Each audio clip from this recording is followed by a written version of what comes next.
지금 미국 국방부가 충격에 빠졌습니다. 트럼프 행정부가 한국에 무려 3,500억 달러를 요구하며 고압적인 협상을 이어가던 바로 그 순간 협상단을 이끌던 미국 외교관이 평택 미군기지 한복판에서 가슴을 부여잡고 쓰러진 것입니다. 주한미군은 당황했고 미국 외교부와 국방부 역시 손쓸 방법이 없었습니다. 그때 조용히 움직인 건 한국 의료진이었습니다. 자, 다들 물러서세요. 제 말대로 하면 아직 가능성이 있습니다. 그곳은 바로 서울 아산병원 중환자실이었습니다. 잠시 후 깨어난 미국 외교관의 한마디가 미 국방부와 외교부 그리고 백악관까지 발칵 뒤집히게 만들었는데요. 과연 그날 무슨 일이 있었던 걸까요? 지금부터 그 이야기를 시작합니다.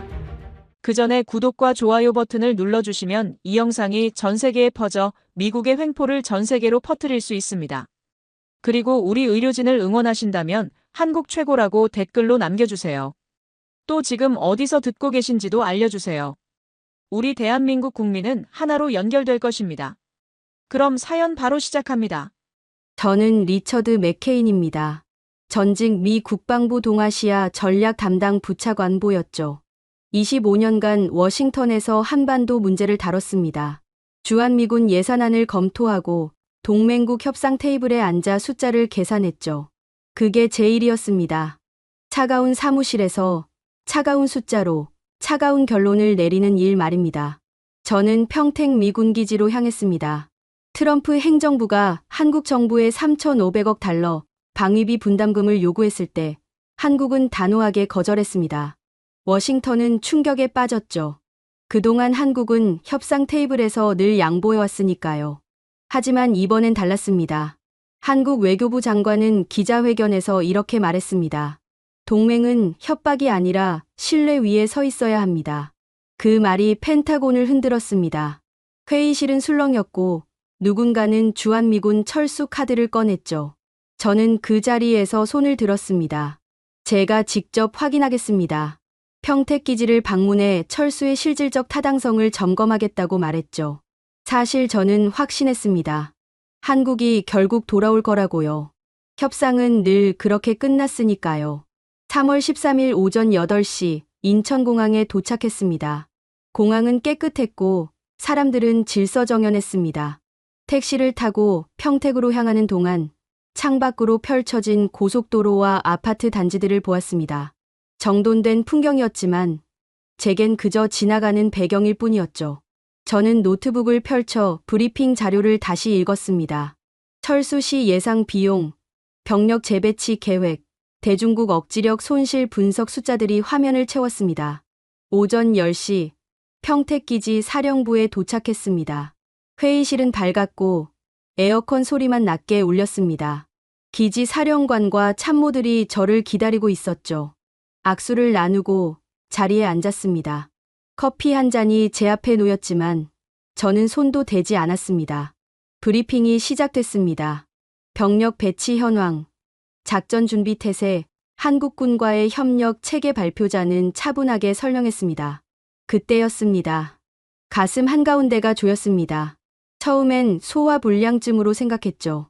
비행기에서 제대로 먹지 못했으니까요. 하지만 통증은 점점 커졌습니다. 숨을 들이마실 때마다 가슴이 짓눌렸고 왼쪽 팔이 저렸습니다. 저는 셔츠 안쪽을 잡아당겼습니다. 누군가 제 얼굴을 보았는지 말을 멈췄습니다. 맥케인 차관보님, 괜찮으십니까? 저는 대답하려 했지만 목소리가 나오지 않았습니다. 손으로 가슴을 움켜쥐었을 때 회의실이 기울었습니다. 천장의 형광등이 흐릿해졌고 주변 소리가 멀어졌죠. 누군가 제 어깨를 붙잡았고 의자가 뒤로 젖혀졌습니다. 저는 바닥에 쓰러졌습니다. 그 순간 제가 마지막으로 본 건 회의실 천장이었습니다. 하얀 타일, 형광등, 그리고 제 위로 모여드는 사람들의 얼굴이었죠. 누군가 소리쳤습니다. 의무대, 지금 당장. 발소리가 복도를 울렸고 문이 벌컥 열렸습니다. 저는 숨을 쉬려 했지만 공기가 들어오지 않았습니다. 가슴이 쥐어짜이는 것 같았죠. 의무병이 달려왔습니다. 손전등이 제 눈을 비췄고 누군가 제 맥을 짚었습니다. 맥박 약합니다. 혈압 떨어지고 있어요. 목소리는 급박했지만 손은 차분했습니다. 제 셔츠가 풀렸고 심전도 패드가 가슴에 붙었죠. 기계 소리가 삐하고 울렸습니다. 저는 그때 깨달았습니다. 이건 단순한 통증이 아니라는 걸요. 심장이 멈추고 있다는 걸요. 제 손끝이 차가워졌고 시야가 좁아졌습니다. 회의실 천장이 점점 멀어지는 것 같았죠. 누군가 제 이름을 불렀지만 저는 대답할 수 없었습니다. 구급차. 지금 당장. 문이 다시 열렸고 들것이 들어왔습니다. 사람들이 저를 들어 올렸을 때 몸이 공중에 뜬 것 같았습니다. 복도를 지나며 천장의 조명들이 빠르게 스쳐 지나갔죠. 밖으로 나가자 햇빛이 눈을 찔렀습니다. 구급차 문이 열려 있었고 저는 그 안으로 밀려 들어갔습니다. 차 안은 좁았고 기계 소리로 가득했습니다. 의무병이 제 옆에 앉았고 산소 마스크가 제 얼굴을 덮었습니다. 차가 출발했을 때 저는 천장을 보며 생각했습니다. 이렇게 끝나는 건가? 워싱턴도 아니고 집도 아니고 평택 미군기지 구급차 안에서요. 사이렌 소리가 귀를 찢었습니다. 차는 빠르게 달렸고 저는 흔들렸습니다. 의무병은 계속 무언가를 확인했죠. 혈압계, 심전도, 산소 포화도 숫자들이 기계에 떴지만 저는 읽을 수 없었습니다. 눈이 감기려 했지만 의무병이 제 어깨를 두드렸습니다. 차관보님, 깨어 계세요. 곧 도착합니다. 곧이라는 말이 얼마나 길었는지 모릅니다. 저는 시간 감각을 잃었죠. 차는 계속 달렸고 사이렌은 계속 울렸습니다. 그리고 마침내 차가 멈췄습니다. 문이 열렸고 밝은 빛이 쏟아져 들어왔습니다. 사람들이 달려왔고 들것이 빠르게 움직였습니다. 저는 그때 간판을 보았습니다. 굿모닝 병원. 한글과 영어가 함께 적혀 있었죠. 응급실 문이 자동으로 열렸고 저는 그 안으로 들어갔습니다. 형광등이 눈부셨고 소독약 냄새가 코를 찔렀습니다. 의료진이 저를 둘러쌌고 누군가 큰 소리로 말했습니다. 심근경색 의심 환자, 67세 남성, 혈압 90대 50, 의식 저하. 그 순간 저는 알았습니다. 제가 협상 테이블에 앉아 있던 그 사람이 아니라는 걸요. 숫자를 계산하고 전략을 짜던 그 사람이 아니라는 걸요. 저는 그저 살아야 하는 환자일 뿐이었습니다. 그리고 그 사실이 이상하게도 저를 두렵게 했습니다. 굿모닝 병원 응급실 침대는 딱딱했습니다. 형광등이 눈을 찔렀고 주변에서 기계 소리가 끊임없이 울렸죠. 의사가 제 가슴에 청진기를 댔습니다. 차가운 금속이 피부에 닿았을 때 저는 움찔했습니다. 의사는 아무 말 없이 청진기를 옮겼고 눈살을 찌푸렸습니다. 심전도 다시 찍어보세요. 간호사가 빠르게 움직였습니다. 패드가 제 가슴과 팔, 다리에 붙었고 기계가 다시 작동했습니다. 삐삐 소리가 규칙적으로 울렸지만 의사의 표정은 굳어 있었습니다. 그는 모니터를 응시했고 손가락으로 화면을 짚으며 무언가를 확인했습니다. ST 분절 상승 확인됩니다. 급성 심근경색이에요. 그 말이 떨어지자 응급실 분위기가 바뀌었습니다. 간호사들이 더 빠르게 움직였고 누군가 전화를 걸었습니다. 의사는 제 눈을 똑바로 보며 말했습니다. 지금 심장혈관이 막혔습니다.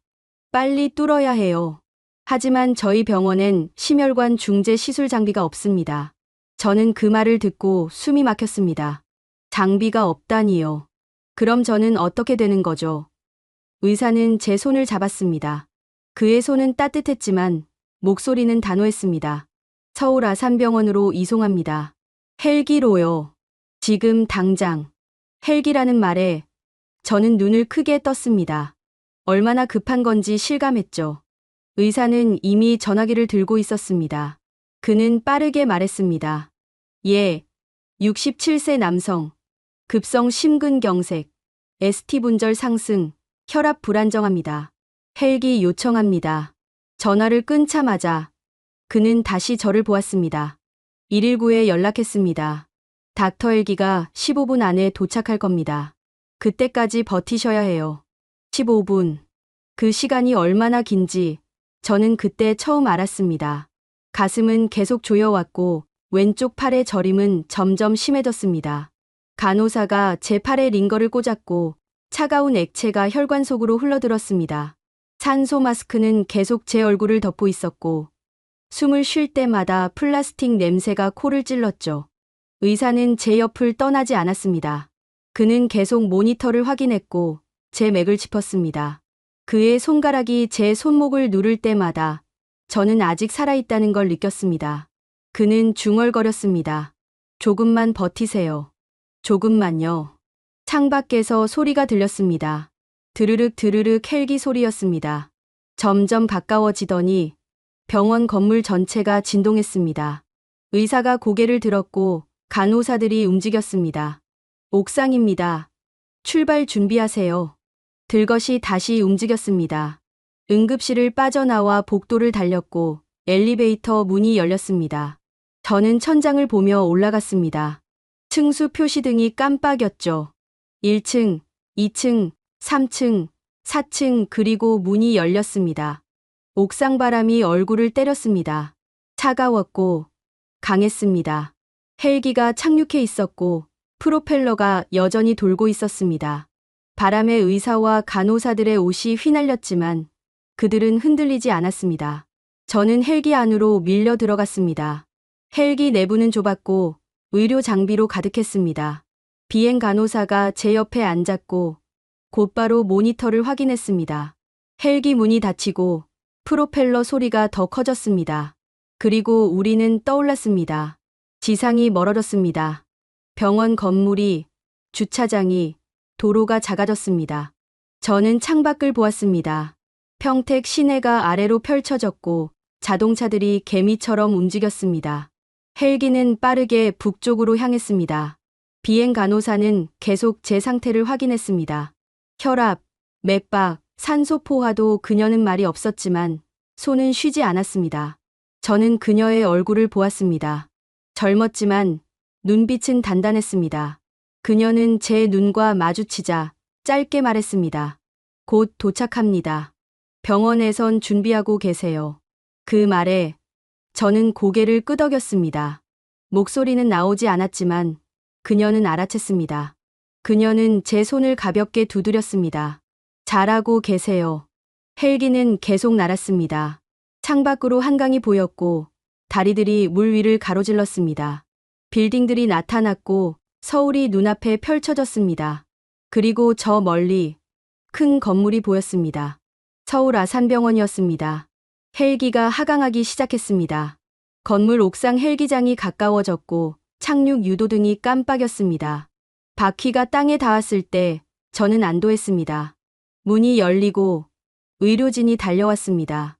급성 심근경색 환자 67세 평택에서 이송. 그들은 단 1초도 망설이지 않았습니다. 들것이 헬기에서 빠져나왔고 저는 다시 움직였습니다. 엘리베이터를 타고 내려갔고 복도를 달렸습니다. 형광등이 빠르게 지나갔고 사람들이 비켜섰습니다. 응급심혈관 시술실 문이 열렸습니다. 차가운 공기가 얼굴을 감쌌고 큰 기계들이 저를 기다리고 있었습니다. 의사가 제 옆에 섰습니다. 그는 마스크를 쓰고 있었지만 눈은 또렷했습니다. 혈관을 뚫겠습니다. 잘 될 겁니다. 저는 그 눈을 보며 믿었습니다. 그가 날 살릴 거라고요. 평택에서 이곳까지 그 누구도 제게 국적을 묻지 않았습니다. 보험을 물어보지도 비용을 계산하지도 않았습니다. 그들은 그저 저를 살리려 했습니다. 말없이 빠르게 확실하게 마취가 들어왔습니다. 의식이 흐려졌고 시술실 천장이 멀어졌습니다. 마지막으로 들은 건 의사의 목소리였습니다. 시작합니다. 눈을 떴을 때 천장이 보였습니다. 하얗고 조용했습니다. 귀에선 기계 소리가 규칙적으로 울렸고 가슴엔 여전히 무언가 붙어 있었습니다. 저는 숨을 들이마셨습니다. 공기가 폐로 들어왔고 가슴이 부풀었습니다. 아팠지만 살아있었습니다. 깨어나셨군요. 옆에서 목소리가 들렸습니다. 고개를 돌리자 의사가 서 있었습니다.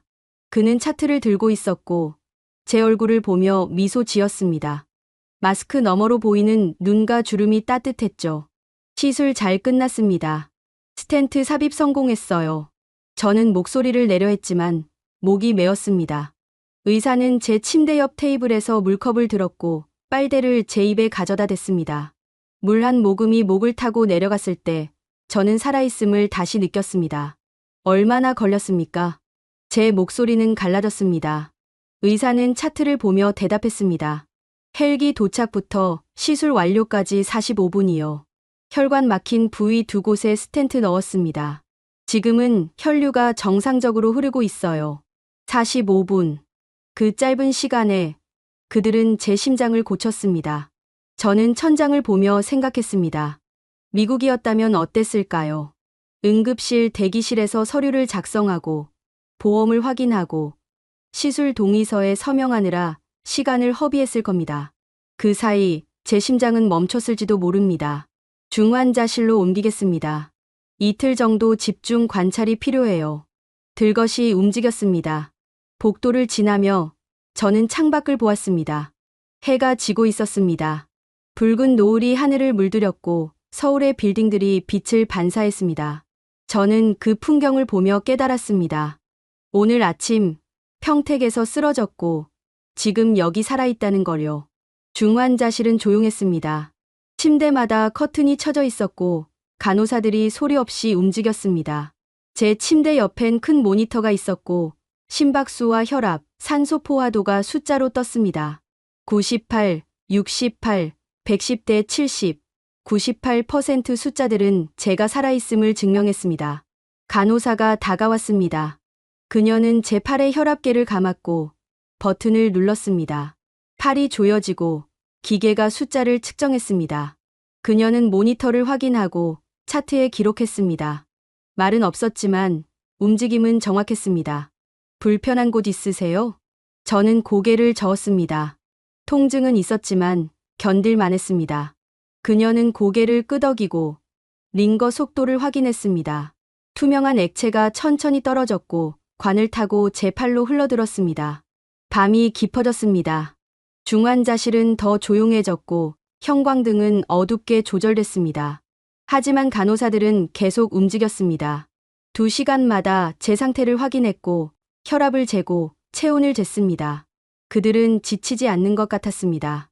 새벽 4시쯤 저는 가슴에 통증을 느꼈습니다. 날카롭진 않았지만 불편했습니다. 저는 신음을 냈고 간호사가 즉시 달려왔습니다. 그녀는 제 얼굴을 보고 모니터를 확인했습니다. 어디가 아프세요? 가슴이 조금요. 그녀는 즉시 의사를 호출했습니다. 1분도 안 돼서 당직 의사가 나타났습니다. 그는 청진기를 가슴에 대고 심전도를 다시 찍었습니다. 모니터를 응시하더니 고개를 끄덕였습니다. 정상 범위입니다. 시술 후 흔한 반응이에요. 통증 조절하겠습니다. 링거에 무언가 추가됐고 얼마 지나지 않아 통증이 가라앉았습니다. 의사는 제 침대 옆에 잠시 서 있었습니다. 그는 제 눈을 보며 말했습니다. 괜찮아질 겁니다. 심장은 이미 회복 중이에요. 저는 그 말을 믿었습니다. 이상하게도 이곳에선 모든 말이 믿어졌습니다. 그들은 거짓말하지 않았고 과장하지 않았습니다. 그저 사실을 말했고 약속을 지켰습니다. 아침이 왔습니다. 창문으로 햇빛이 들어왔고 중환자실이 밝아졌습니다. 간호사가 세수 도구를 가져왔고 제 얼굴과 손을 닦아줬습니다. 따뜻한 물수건이 피부에 닿았을 때 저는 사람다워지는 기분을 느꼈습니다. 오전 9시 의료진이 회진을 왔습니다. 5명이었습니다. 심장내과 교수, 전공의 2명, 간호사 2명. 그들은 제 침대를 둘러쌌고 차트를 검토했습니다. 교수가 제 가슴을 진찰했고 모니터를 확인했습니다. 회복 속도가 좋습니다. 오늘 오후쯤 일반 병동으로 옮기겠습니다. 그 말에 저는 놀랐습니다. 벌써요? 교수는 제 표정을 읽었는지 미소 지었습니다. 빨리 일상으로 돌아가는 게 회복에 좋습니다. 물론 철저히 관리하면서요. 전공의가 설명을 이어갔습니다. 약 복용법, 식이요법, 재활 계획 저는 듣고 있었지만 여전히 믿기지 않았습니다. 이틀 전 평택에서 쓰러진 제가 지금 일반 병동으로 옮긴다니요. 오후 3시 약속대로 저는 일반 병동으로 옮겨졌습니다. 복도를 지나며 저는 다른 환자들을 보았습니다. 휠체어를 탄 노인, 목발을 짚은 청년, 링거를 끌고 걷는 중년 모두 회복 중이었습니다. 그리고 저도 그 중 하나였습니다. 병실은 2인실이었습니다. 창가 침대가 제 자리였고 옆 침대엔 70대쯤 되는 한국인 환자가 누워 있었습니다. 그는 저를 보고 한국말로 인사했습니다. 저는 영어로 답했고 그는 웃었습니다. 간호사가 제 짐을 정리하는 걸 도왔습니다. 평택에서 가져온 가방, 여권, 지갑 모든 게 그대로 있었습니다. 그녀는 침대 높이를 조절하고 테이블을 제 앞에 놓았습니다. 저녁 식사 6시에 나옵니다. 심장에 좋은 식단이에요. 저는 고개를 끄덕였습니다. 그녀가 나가려 할 때 저는 말했습니다. 감사합니다. 그녀는 멈춰 서서 뒤돌아보았습니다. 그리고 미소 지었습니다. 당연한 일입니다. 그 미소에 저는 가슴이 뜨거워졌습니다. 당연한 일. 그렇죠.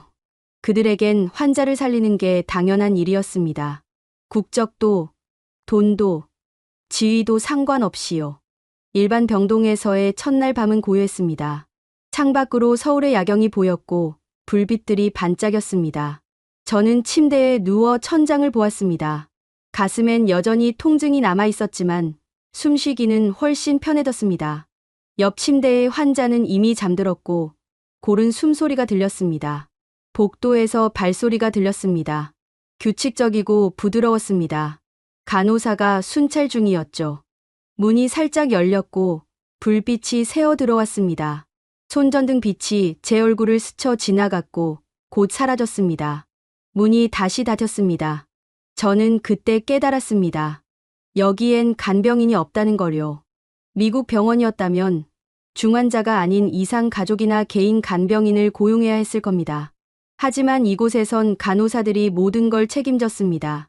순찰도, 투약도, 환자 관리도요. 아침 6시 복도에서 카트 소리가 들렸습니다. 문이 열리고 간호사가 들어왔습니다.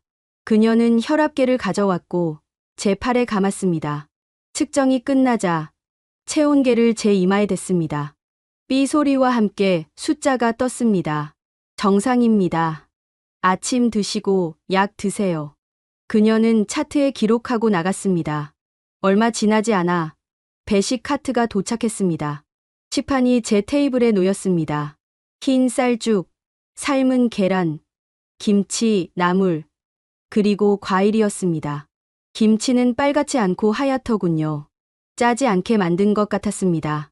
저는 숟가락을 들었습니다. 죽을 한 입 떠서 입에 넣었을 때 따뜻함이 퍼졌습니다. 부드러웠고 소화하기 편했습니다. 미국 병원 음식과는 달랐습니다. 거긴 차갑고 딱딱한 샌드위치나 샐러드가 대부분이었죠. 하지만 여기선 따뜻한 밥이 나왔습니다. 옆 침대에 환자가 깨어났습니다. 그는 제게 한국말로 뭔가 말했지만 저는 알아듣지 못했습니다. 그는 웃으며 자기 죽을 가리키고 제 죽을 가리켰습니다. 그리고 엄지를 들어 보였습니다. 맛있다는 뜻인 것 같았습니다. 저도 엄지를 들어 보였고 우리는 함께 웃었습니다. 오전 9시 회진이 시작됐습니다. 의료진이 병실로 들어왔고 제 상태를 점검했습니다. 교수가 제 심장 소리를 들었고 전공의가 혈액 검사 결과를 설명했습니다. 심장 효소 수치 정상화되고 있습니다. 염증 수치도 떨어졌고요. 내일부터 가벼운 재활 시작하겠습니다. 재활이라는 말에 저는 긴장했습니다. 교수는 제 표정을 보고 말했습니다. 걱정 마세요. 천천히 시작합니다. 앉기, 서기, 걷기 순서대로요. 회진이 끝나고 저는 침대에 앉아보았습니다. 천천히 상체를 일으켰고 다리를 침대 밖으로 내렸습니다. 어지러웠지만 참을 만했습니다. 발바닥이 차가운 바닥에 닿았을 때 저는 안도했습니다. 아직 설 수 있다는 게요. 오후 2시쯤 병실 문이 열렸습니다. 간호사가 아니었습니다. 젊은 여성이었고 태블릿을 들고 있었습니다. 그녀는 영어로 말했습니다. 안녕하세요. 맥케인 선생님. 저는 재활치료사입니다. 내일부터 함께 재활 시작할 거예요. 오늘은 상담만 하러 왔습니다. 그녀는 제 침대 옆 의자에 앉았고 태블릿을 켰습니다. 화면엔 심장 재활 프로그램이 떠 있었습니다. 그녀는 설명하기 시작했습니다. 첫 주는 병실 안에서 가벼운 동작만 합니다. 호흡 운동, 팔다리 스트레칭이요. 둘째 주부터 복도 걷기 시작하고요. 3주차엔 재활센터에서 기계 사용합니다. 저는 화면을 보며 놀랐습니다. 체계적이었습니다. 단계별로 목표가 명확했고 각 운동의 강도와 시간이 정해져 있었습니다. 그녀는 계속 말했습니다. 심박수 모니터링하면서 진행합니다. 무리하면 바로 중단하고요. 선생님 속도에 맞춰갈 겁니다. 저는 질문했습니다. 이 프로그램 모든 환자에게 적용됩니까? 그녀는 고개를 끄덕였습니다. 네. 심장 질환 환자 모두요. 표준 프로토콜입니다. 표준 프로토콜. 저는 그 말을 곱씹었습니다. 개인 맞춤이 아니라 모든 환자에게 동일하게 적용되는 시스템이라는 뜻이었습니다. 하지만 그게 나쁘지 않았습니다. 오히려 공정했습니다. 저도, 옆 침대 환자도 똑같은 치료를 받는 거니까요. 저녁 무렵 예상치 못한 방문객이 있었습니다. 간호사가 병실에 들어왔고 그녀 뒤로 누군가 따라왔습니다. 젊은 남성이었고 양복을 입고 있었습니다. 그는 제게 인사했습니다. 맥케인 선생님, 평택기지에서 연락받았습니다. 기지 의무대장입니다. 상태 확인하러 왔습니다. 저는 그를 보았습니다. 그는 가방에서 서류를 꺼냈습니다. 기지에서 치료비 지불 처리했습니다. 걱정하지 마세요. 치료비. 저는 그때까지 한 번도 생각하지 못했습니다. 얼마나 나왔을까요? 헬기 이송, 응급시술, 중환자실, 일반 병동 미국이었다면 수천만 원은 나왔을 겁니다. 하지만 여기선 아무도 돈 얘기를 꺼내지 않았습니다. 의무대장은 차트를 확인하고 의료진과 잠깐 이야기했습니다. 그리고 다시 저에게 왔습니다. 회복 잘 되고 계십니다. 일주일 뒤 재평가 후 귀국 일정 잡겠습니다. 그가 나간 뒤 저는 창밖을 보았습니다. 해가 지고 있었고 하늘이 붉게 물들었습니다. 저는 생각했습니다. 일주일. 그 안에 제가 얼마나 달라질까요? 밤 9시 간호사가 마지막 순찰을 왔습니다. 약을 주고 혈압을 재고 불을 껐습니다. 병실이 어두워졌고 복도 불빛만 희미하게 들어왔습니다. 저는 눈을 감았습니다. 그런데 잠들기 직전 복도에서 발소리가 들렸습니다. 멈췄다가 다시 가까워졌습니다. 문이 조용히 열렸고 누군가 들어왔습니다. 간호사였습니다. 낮에 봤던 분이었습니다. 그녀는 제 침대로 왔고 속삭였습니다. 선생님 상태가 신경 쓰여서요. 퇴근했는데 다시 왔어요. 저는 눈을 떴습니다. 그녀는 손전등으로 모니터를 확인했고 제 이마에 손을 얹었습니다. 따뜻했습니다. 괜찮아 보이네요. 편히 주무세요. 그녀는 나갔고 문이 다시 닫혔습니다. 저는 어둠 속에서 눈물이 났습니다. 이해할 수 없었습니다. 왜 퇴근한 간호사가 다시 올까요? 저는 그저 환자일 뿐인데요. 하지만 이곳에선 환자가 그저 환자가 아니었습니다. 사람이었습니다. 사흘째 아침, 저는 처음으로 병실 밖을 걸었습니다. 재활치료사가 제 팔을 잡았고 천천히 문을 나섰습니다. 복도는 길었고 양쪽으로 병실 문들이 줄지어 있었습니다. 창문으로 햇빛이 들어왔고 바닥은 깨끗하게 닦여 있었습니다. 첫걸음은 무거웠습니다. 다리에 힘이 없었고 숨이 가빠졌습니다. 하지만 재활치료사는 제 속도에 맞춰 천천히 걸었습니다. 10걸음쯤 걸었을 때 저는 멈춰 섰습니다. 그녀는 기다려줬습니다. 괜찮으세요? 저는 고개를 끄덕였습니다.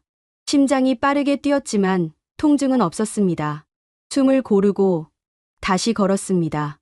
20걸음, 30걸음 복도 끝에 있는 창문까지 도착했을 때 저는 안도했습니다. 창밖으로 서울이 보였습니다. 빌딩들이 햇빛을 받아 반짝였고 도로엔 차들이 움직였습니다. 저 멀리 남산타워가 보였고 하늘은 맑았습니다. 저는 그 풍경을 보며 생각했습니다. 저곳에서 사람들은 살아가고 있다고요. 저처럼 쓰러졌다가 다시 일어선 사람들도 있겠죠.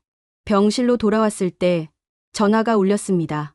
침대 옆 테이블에 놓인 휴대폰이었습니다. 평택기지에서 가져온 거였죠. 화면을 보니 워싱턴 번호였습니다.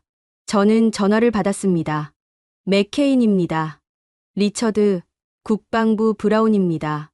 상태 어떻습니까? 목소리는 딱딱했습니다. 안부를 묻는 게 아니라 확인하는 투였습니다.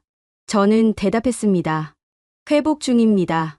일주일 내 퇴원 예정입니다. 다행이군요. 그런데 리처드, 문제가 있습니다. 저는 침대에 앉았습니다. 가슴이 조여왔습니다. 무슨 문제입니까? 백악관에서 우려하고 있습니다. 당신이 한국병원에 입원 중이라는 사실이 언론에 알려졌습니다. 일부에선 당신이 억류됐다는 소문도 돌고 있고요. 억류라니요. 저는 어이가 없었습니다. 말도 안 됩니다. 저는 치료받고 있을 뿐입니다. 알고 있습니다. 하지만 정치적으로 민감한 시기 아닙니까? 방위비 협상이 결렬된 직후 협상 담당자가 한국에서 쓰러졌다. 언론은 이걸 어떻게 해석할지 모릅니다. 저는 창밖을 보았습니다. 햇빛이 눈부셨습니다. 제가 뭘 하길 바랍니까? 전용기를 보내겠습니다. 독일 람슈타인 기지 의료시설로 이송하죠. 거기서 치료 마저 받으세요. 저는 숨을 들이마셨습니다. 가슴이 답답했습니다. 저는 여기서 치료받겠습니다. 리처드, 이건 명령입니다. 명령. 그 단어가 귀를 때렸습니다. 저는 25년간 명령을 따랐습니다. 하지만 지금은 달랐습니다. 브라운, 저는 환자입니다. 군인이 아닙니다. 제 생명을 구한 곳에서 치료받겠습니다. 전화가 끊겼습니다. 저는 휴대폰을 내려놓고 손으로 얼굴을 감쌌습니다. 머리가 아팠습니다. 오후 4시쯤 병실 문이 열렸습니다. 양복 입은 남자 둘이 들어왔습니다. 한 명은 미국인이었고 한 명은 한국인이었습니다. 미국인이 먼저 말했습니다. 맥케인 선생님, 주한 미국 대사관 영사입니다. 상태 확인차 왔습니다. 그는 명함을 건넸습니다. 저는 받았지만 보지 않았습니다. 한국인이 말했습니다. 저는 외교부 북미국입니다. 선생님께서 편안히 치료받으실 수 있도록 지원하러 왔습니다. 둘은 제 침대 옆에 섰습니다. 영사가 물었습니다. 전용기 이송 제안 받으셨죠? 받았습니다. 어떻게 하시겠습니까? 저는 그를 똑바로 보았습니다. 여기 남겠습니다. 영사는 눈살을 찌푸렸습니다. 하지만 외교부 직원은 미소 지었습니다. 현명한 선택입니다. 이 병원은 세계 최고 수준입니다. 영사가 끼어들었습니다. 하지만 정치적 상황을 고려하셔야 합니다. 제가 고려할 건 제 건강입니다. 목소리가 커졌습니다. 가슴이 두근거렸고 모니터에서 경고음이 울렸습니다. 간호사가 달려왔습니다. 그녀는 모니터를 확인하고 두 사람을 보았습니다. 환자가 흥분하고 있습니다. 나가주세요. 영사가 말했습니다. 아직 대화가 끝나지. 지금 당장 나가주세요. 간호사의 목소리는 단호했습니다. 외교부 직원이 영사의 팔을 잡았고 두 사람은 나갔습니다. 간호사는 제 팔에 혈압계를 감았습니다. 측정이 끝나자 그녀는 고개를 저었습니다. 혈압이 올랐어요. 진정하셔야 합니다. 그녀는 링거에 무언가를 추가했습니다. 저는 눈을 감았습니다. 약이 퍼지면서 긴장이 풀렸습니다. 저녁 무렵 교수가 병실에 왔습니다. 회진 시간이 아니었는데도요. 그는 의자에 앉았고 제 차트를 보았습니다. 오늘 무슨 일 있었습니까? 저는 대답했습니다. 외교관들이 왔습니다. 저를 데려가려고요. 교수는 고개를 끄덕였습니다. 당신 의사는 무엇입니까? 여기 남고 싶습니다. 그럼 남으세요. 당신은 환자입니다. 환자에겐 선택권이 있습니다. 그는 일어섰습니다. 문으로 가다가 멈춰 섰습니다. 맥케인 선생님, 정치는 문 밖에 있어야 합니다. 병실 안에선 오직 치료만 있을 뿐입니다. 그가 나간 뒤 저는 천장을 보았습니다. 정치는 문 밖에 있어야 한다. 그 말이 가슴에 남았습니다. 밤 10시 뉴스가 나왔습니다. 옆 침대 환자가 텔레비전을 켰고 한국 뉴스였습니다. 저는 한국말을 알아듣지 못했지만 화면에 제 사진이 떴습니다. 평택기지에서 찍은 사진이었죠. 아나운서가 뭔가 말했고 다음 장면은 이 병원 외관이었습니다. 옆 침대 환자가 리모컨으로 자막을 켰습니다. 영어 자막이 떴습니다. 미국 국방부 고위 관계자, 한국 병원에서 생명 구해 백악관, 송환 압박에도 본인 거부. 저는 화면을 보았습니다. 제 이야기가 뉴스가 된 겁니다. 기자는 계속 말했습니다. 한국 의료 시스템의 우수성 재확인 외국인 환자도 차별 없이 치료. 화면이 바뀌었습니다. 병원 앞에 기자들이 모여 있었고 카메라가 번쩍였습니다. 저는 한숨을 쉬었습니다. 이제 조용히 회복할 순 없겠군요. 휴대폰이 다시 울렸습니다. 이번엔 모르는 번호였습니다. 받지 않았습니다. 또 울렸습니다. 다른 번호였습니다. 저는 전원을 껐습니다. 복도에서 소란이 들렸습니다. 목소리들이 섞였고 누군가 큰 소리로 말했습니다. 간호사들이 움직이는 소리가 났습니다. 그리고 조용해졌습니다. 아침에 간호사가 말해줬습니다. 밤에 미국 기자들이 병원에 왔다고요. 하지만 보안이 막았다고요. 환자 보호가 우선이라고요. 저는 그 말을 듣고 안도했습니다. 이곳은 저를 지키고 있었습니다. 정치로부터, 언론으로부터, 그리고 제 조국의 압박으로부터요. 닷새째 아침, 저는 복도를 혼자 걸을 수 있게 됐습니다. 재활치료사는 제 옆에서 지켜보기만 했고 더 이상 팔을 잡지 않았습니다. 50걸음을 걸었고 숨이 차지 않았습니다. 심장은 규칙적으로 뛰었고 다리는 튼튼했습니다. 잘하고 계세요. 내일부턴 계단도 시도해 볼까요? 재활치료사가 말했습니다. 저는 고개를 끄덕였습니다. 계단. 일주일 전엔 상상도 못했던 일이었습니다. 병실로 돌아왔을 때 낯선 남자가 복도에 서 있었습니다. 군복을 입고 있었고 계급장을 보니 대령이었습니다. 미군이었습니다. 그는 저를 보고 다가왔습니다. 맥케인 차관보님, 평택기지 그레이슨 대령입니다. 뵙게 되어 영광입니다. 그는 경례했습니다. 저는 답례했습니다. 무슨 일입니까? 차관보님 상태 확인차 왔습니다. 기지 사령관님께서 걱정하고 계십니다. 그는 미소 지었지만 눈은 차가봤습니다.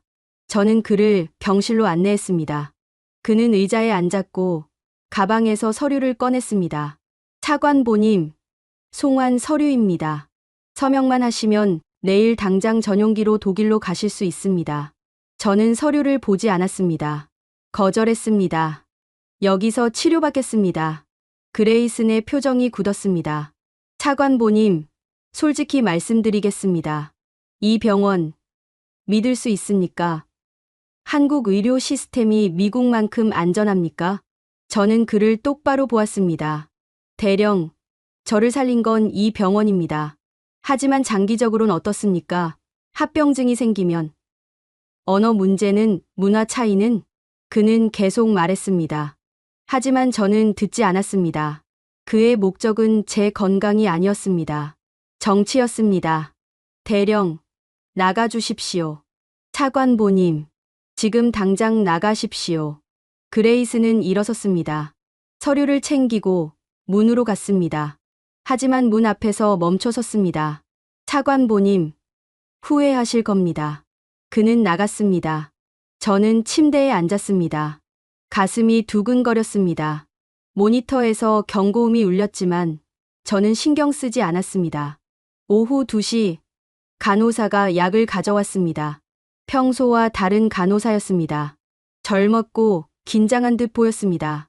그녀는 약을 제 손에 올려놓았습니다. 드세요. 저는 약을 보았습니다. 평소와 색깔이 달랐습니다. 하얀 알약 대신 파란색 캡슐이었습니다. 이게 뭡니까? 새로 처방된 약입니다. 교수님께서 말씀하셨습니까? 그녀는 눈을 피했습니다. 내 차트에 적혀 있습니다. 저는 침대 옆 차트를 집어들었습니다. 펼쳐보니 새로운 약 처방은 없었습니다. 저는 그녀를 보았습니다. 차트엔 없는데요. 그녀의 얼굴이 창백해졌습니다. 손이 떨렸고 약 쟁반을 떨어뜨렸습니다. 알약들이 바닥에 흩어졌습니다. 그녀는 무릎을 꿇고 주우려 했지만 손이 제대로 움직이지 않았습니다. 저는 복도로 나가 소리쳤습니다. 간호사, 평소 담당 간호사가 달려왔습니다. 저는 병실을 가리켰습니다. 그녀는 들어가 상황을 파악했고 곧바로 젊은 간호사의 팔을 잡았습니다. 너 누구야? 이 병동 간호사 아니잖아. 젊은 간호사는 대답하지 못했습니다. 담당 간호사는 바닥에 떨어진 약을 집었고 자세히 보았습니다. 그녀의 표정이 굳었습니다. 이건 수면제잖아. 고용량이야. 그녀는 즉시 보안을 호출했습니다. 2분도 안 돼서 보안 요원 둘이 도착했습니다. 젊은 간호사는 끌려나갔고 복도는 소란스러워졌습니다. 교수가 급히 왔습니다. 그는 바닥에 떨어진 약을 확인하고 저를 보았습니다. 드셨습니까? 아니요. 의심스러워서요. 교수는 안도의 한숨을 쉬었습니다. 잘하셨습니다. 이 용량이면 호흡 곤란 올 수 있었어요. 저는 침대에 앉았습니다. 다리에 힘이 빠졌습니다. 누군가 저를 해치려 했던 겁니다. 병원 안에서요. 1시간 뒤 병원 보안팀장이 왔습니다. 그는 태블릿을 들고 있었고 저에게 보여줬습니다. CCTV 화면이었습니다. 오전 11시 그레이슨 대령이 1층 로비에서 젊은 여성과 만났습니다. 대화 후 여성은 간호사 복장으로 갈아입고 이 병동으로 왔습니다. 화면이 바뀌었습니다. 그레이슨이 봉투를 건네는 장면이었습니다. 금전 거래로 보입니다. 저는 화면을 응시했습니다. 그레이슨, 그가 왜 이런 짓을 했을까요? 저를 해치려던 건 아닐 겁니다. 그럼 뭘까요? 보안팀장이 설명했습니다. 수면제, 과다 복용 시 의식 저하와 호흡 곤란이 옵니다. 그럼 응급 상황이 되고 송환 명분이 생깁니다. 한국 병원에서 약물 사고라는 프레임도 만들 수 있고요. 저는 이해했습니다. 그레이스는 저를 죽이려던 게 아니었습니다. 저를 데려가기 위한 명분을 만들려던 겁니다. 그리고 동시에 한국 병원의 신뢰도를 떨어뜨리려던 거였죠. 저는 분노했습니다. 하지만 동시에 두려웠습니다. 제 조국이 저를 이렇게까지 대한다니요. 교수가 말했습니다. 경찰에 신고했습니다. 조사받을 겁니다. 차관보님께선 안전합니다. 보안을 강화했으니까요. 그날 밤 병실 문 앞에 보안 요원이 배치됐습니다. 복도엔 CCTV가 추가로 설치됐습니다. 간호사들은 신분증을 목에 걸고 다녔고 출입자를 철저히 확인했습니다. 저는 잠들 수 없었습니다. 천장을 보며 생각했습니다. 저는 누구 편일까요? 제 나라는 저를 지키지 않았습니다. 오히려 데려가려 했죠. 하지만 이곳, 한국은 저를 지켰습니다. 정치로부터, 음모로부터요. 새벽 4시, 복도에서 발소리가 들렸습니다. 저는 긴장했습니다. 하지만 문이 열렸을 때 담당 간호사였습니다. 그녀는 제 침대로 왔고 속삭였습니다. 못 주무세요? 저는 고개를 끄덕였습니다. 그녀는 의자를 가져와 제 침대 옆에 앉았습니다. 무섭죠. 이해합니다. 하지만 여긴 안전해요. 저희가 지킬 테니까요. 그녀는 제 손을 잡았습니다. 따뜻했습니다. 선생님은 환자예요. 그것만 기억하세요. 정치도, 음모도 여기선 의미 없어요. 선생님이 회복하는 것, 그게 전부예요. 저는 그녀의 손을 꽉 잡았습니다. 눈물이 났습니다. 25년간 국방부에서 일하며 저는 수많은 동맹과 적을 봤습니다. 하지만 진짜 동맹이 뭔지 저는 이곳에서 처음 알았습니다. 진짜 동맹은 조약이나 숫자가 아니었습니다. 사람이었습니다. 한밤중에 찾아와 손을 잡아주는 사람이었습니다. 일주일째 되는 날, 저는 계단을 올랐습니다. 1층에서 2층까지 20개 계단이었습니다. 재활치료사가 뒤에서 따라왔지만 저는 혼자 올랐습니다. 난간을 잡고 한 계단씩 디뎠습니다. 다리는 떨렸지만 포기하지 않았습니다. 18번째 계단에서 멈춰섰습니다. 숨이 찼고 심장이 빠르게 뛰었습니다. 재활치료사가 물었습니다. 쉬실래요? 저는 고개를 저었습니다. 2계단 더 올라 2층에 도착했습니다. 발이 평평한 바닥에 닿았을 때 저는 웃었습니다. 재활치료사도 웃었습니다. 축하합니다. 이젠 퇴원 준비해도 되겠어요. 퇴원. 그 단어가 낯설었습니다. 이곳이 익숙해졌거든요. 이 복도, 이 병실, 이 사람들이요. 2층 복도를 걷다가 소아병동 앞을 지나쳤습니다. 문이 열려 있었고 아이들 웃음소리가 들렸습니다. 저는 멈춰 섰습니다. 안을 들여다보니 6, 7살쯤 되는 아이들이 놀이방에서 놀고 있었습니다. 머리카락이 없는 아이도 있었고 링거를 끌고 다니는 아이도 있었습니다. 간호사가 저를 봤습니다. 그녀는 손짓으로 저를 불렀습니다. 저는 놀이방으로 들어갔습니다. 아이들이 저를 쳐다봤고 한 아이가 물었습니다. 할아버지도 아파요? 저는 무릎을 꿇고 아이와 눈높이를 맞췄습니다. 응. 심장이 아팠어. 근데 이제 나았어. 아이가 웃었습니다. 저도 곧 나아요. 선생님이 그랬어요. 아이는 제 손을 잡았습니다. 작고 따뜻했습니다. 다른 아이들도 모여들었고 저는 그들과 함께 앉았습니다. 레고 블록을 쌓고 그림책을 읽어줬습니다.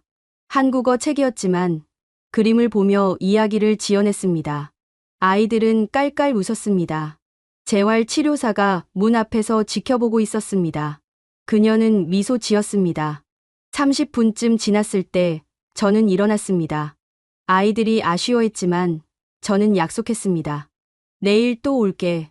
병실로 돌아오는 길, 저는 가벼웠습니다.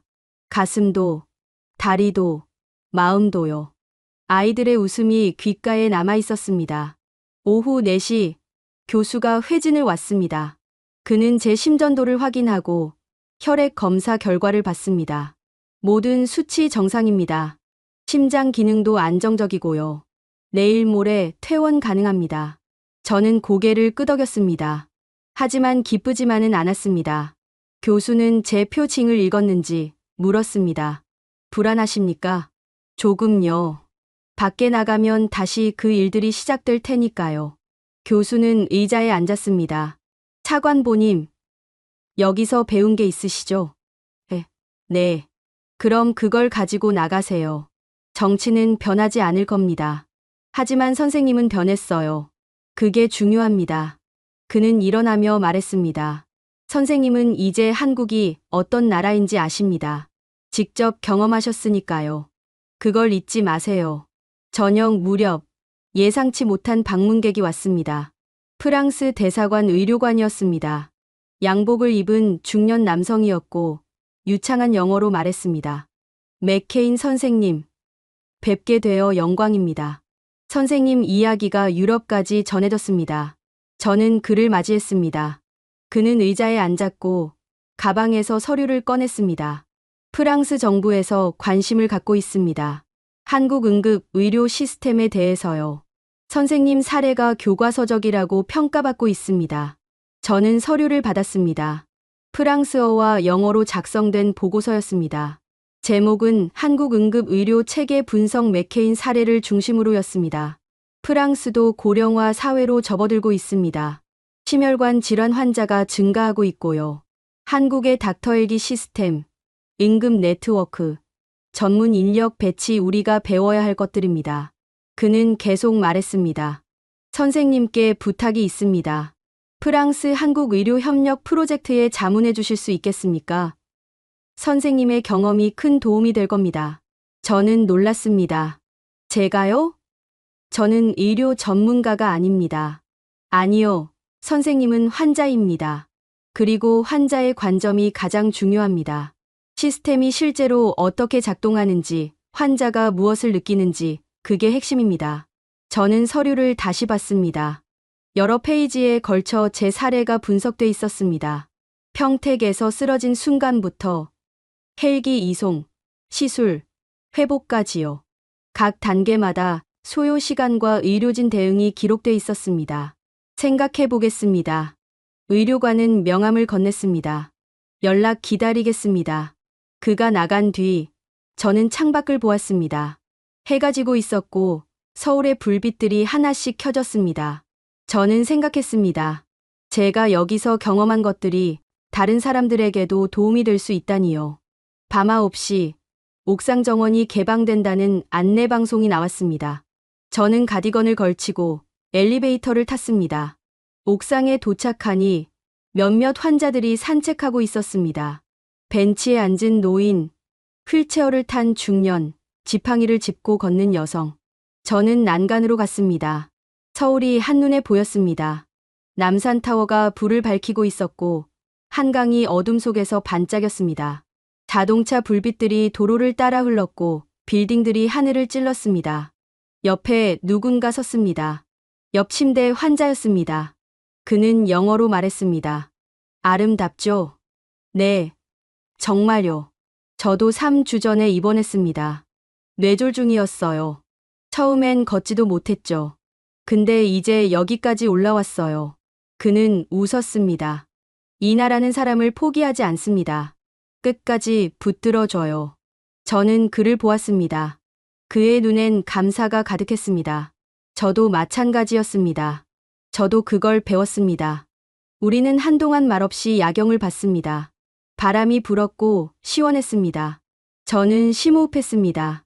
공기가 폐를 채웠고 심장이 규칙적으로 뛰었습니다. 살아있다는 게 느껴졌습니다. 그리고 이곳이, 한국이 저를 살렸다는 것도요. 병실로 돌아왔을 때 담당 간호사가 기다리고 있었습니다. 그녀는 종이 한 장을 건넸습니다. 퇴원 일정표예요. 모레 오전 10시 퇴원입니다. 외래 진료는 2주 후예요. 저는 일정표를 받았습니다. 정리되어 있었습니다. 퇴원 후 주의사항, 복용 약물, 재활운동, 식이요법 모든 게 명확했습니다. 퇴원하면 보고 싶을 것 같네요. 간호사가 웃었습니다. 저희도요. 하지만 퇴원이 목표잖아요. 건강해져서 나가는 거요. 그녀는 제 어깨를 가볍게 두드렸습니다. 잘하셨어요, 선생님. 그날 밤, 저는 편안히 잠들었습니다. 악몽도, 불안도 없었습니다. 심장은 고요히 뛰었고, 호흡은 깊고 느렸습니다. 퇴원 당일 아침, 저는 평소보다 일찍 눈을 떴습니다. 창밖으로 햇빛이 들어왔고, 서울의 아침이 밝았습니다. 저는 침대에 앉아 병실을 둘러봤습니다. 2주 동안 제가 지낸 공간이었습니다. 침대, 테이블, 의자, 창문 모든 게 익숙했습니다. 옆 침대의 환자가 깨어났습니다. 그는 저를 보고 웃었습니다. 오늘 가시는군요. 축하합니다. 감사합니다. 선생님도 곧 나가시기려. 우리는 악수했습니다. 그의 손은 따뜻했고 악력이 강했습니다. 회복하고 있다는 증거였죠. 아침 8시 간호사가 마지막 검사를 했습니다. 혈압, 맥박, 체온 모든 게 정상이었습니다. 그녀는 차트에 기록하고 미소 지었습니다. 완벽해요. 퇴원 준비하세요. 저는 가방을 챙겼습니다. 옷까지, 세면도구, 서류들 많지 않았습니다. 평택에서 가져온 것보다 적었죠. 하지만 가슴엔 더 많은 걸 담고 있었습니다. 9시 소아병동에 들렀습니다. 약속했으니까요. 아이들이 저를 보고 달려왔습니다. 한 아이가 물었습니다. 할아버지 나아요? 응.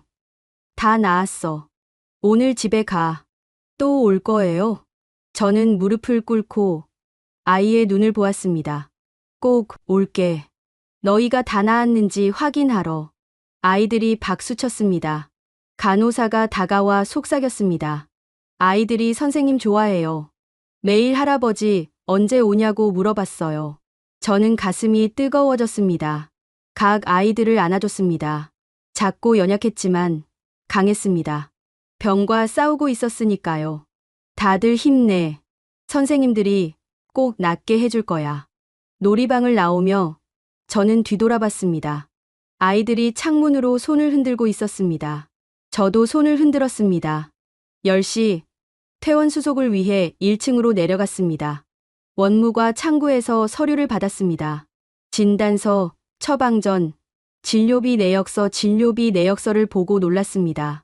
예상보다 훨씬 적었습니다. 창구 직원이 설명했습니다. 응급 상황이라 건강보험 적용됐습니다. 외국인이셔도 응급의료는 동일하게 적용돼요. 저는 고개를 끄덕였습니다. 미국이었다면 이 비용의 10배는 나왔을 겁니다. 어쩌면 20배였을지도요. 수속을 마치고 로비로 나왔을 때 예상치 못한 광경이 펼쳐졌습니다. 의료진이 줄지어 서 있었습니다. 교수, 전공의들, 간호사들, 재활치료사, 심지어 원무과 직원들까지요. 20명쯤 됐습니다. 교수가 앞으로 나왔습니다. 그는 꽃다발을 들고 있었습니다. 맥케인 선생님, 퇴원을 축하합니다. 저는 꽃다발을 받았습니다. 무거웠습니다. 손이 떨렸습니다. 감사합니다. 정말 감사합니다. 목소리가 갈라졌습니다. 교수가 말했습니다. 선생님은 용감한 환자였습니다. 어려운 상황에서도 포기하지 않으셨죠. 저희도 배웠습니다. 담당 간호사가 다가왔습니다. 그녀는 작은 상자를 건넸습니다. 열어보세요. 상자를 열었습니다. 안에 손편지가 가득했습니다. 의료진들이 쓴 것이었습니다. 하나를 꺼내 읽었습니다. 맥케인 선생님, 선생님의 회복을 지켜보며 저도 힘을 얻었습니다. 간호사 2년차, 아직 서툴지만 선생님께서 믿어주셨어요. 건강하세요. 김지은 간호사. 다른 편지도 읽었습니다. 선생님이 소아 병동 아이들과 노는 모습을 봤습니다. 환자이면서도 다른 환자를 위로하시더군요. 감동했습니다.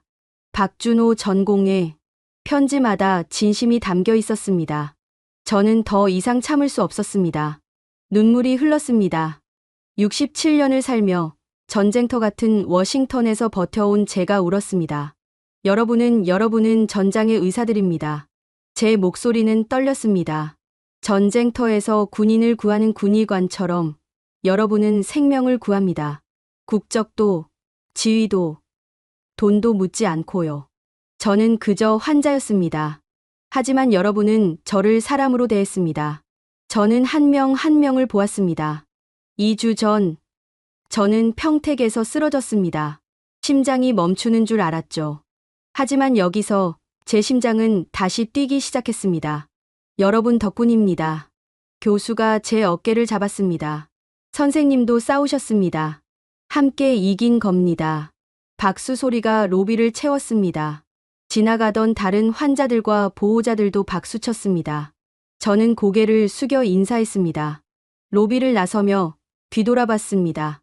병원 건물이 햇빛을 받아 빛났습니다. 간판에 서울 아산병원이라고 적혀 있었습니다. 저는 그 글자를 가슴에 새겼습니다. 택시를 탔습니다. 기사가 물었습니다. 어디 가세요? 인천공항입니다. 차가 출발했습니다. 창밖으로 서울이 지나갔습니다. 빌딩들, 도로들, 사람들, 이 도시가, 이 나라가 저를 살렸습니다. 공항 가는 길, 저는 휴대폰을 켰습니다. 부재중 전화가 50개가 넘었습니다. 워싱턴, 평택, 언론사들. 하지만 저는 한 번호만 눌렀습니다. 프랑스 대사관 의료관이었습니다. 여보세요. 맥케인입니다. 제안 받아들이겠습니다. 한국 의료 시스템을 세계에 알리는 일 함께하고 싶습니다. 그는 기뻐했습니다. 훌륭합니다. 다음 주 파리에서 회의 있습니다. 참석 가능하십니까? 가겠습니다. 전화를 끊고 저는 창밖을 보았습니다. 한강이 보였습니다. 다리 위로 차들이 달렸고 강물은 반짝였습니다. 인천공항에 도착했습니다. 출국장으로 걸어가며 저는 멈춰 섰습니다. 면세점, 카페, 사람들, 모든 게 질서정연했습니다. 깨끗했고 효율적이었습니다. 이 나라는 모든 게 그랬습니다. 탑승구에서 기다리며 노트북을 열었습니다.